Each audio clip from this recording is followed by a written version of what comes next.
Welcome to Kenton Teaches. Enjoy the video. In this video, I will explain how to create a Wix e-commerce website.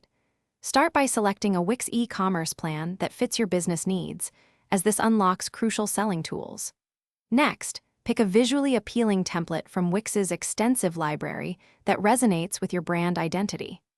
Then, personalize your site's design by adjusting colors, fonts, and layouts to create a unique and professional online storefront. This initial setup is vital for establishing your brand's presence and ensuring a smooth customer experience from the very beginning. Now, it's time to populate your store with products. Upload clear, high-resolution images and write compelling descriptions for each item, including accurate pricing.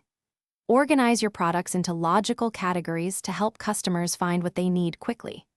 Crucially, configure your shipping options, tax settings, and integrate secure payment gateways like PayPal or Stripe to ensure smooth and reliable transactions for your customers. This step is fundamental for operational efficiency.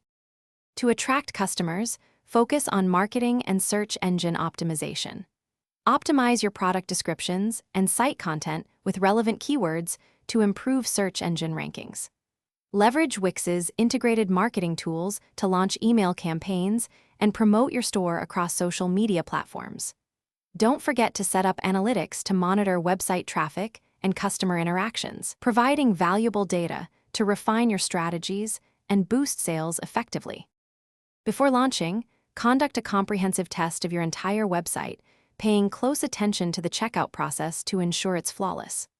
Once everything is perfect, publish your Wix e-commerce site to make it live and accessible to your customers.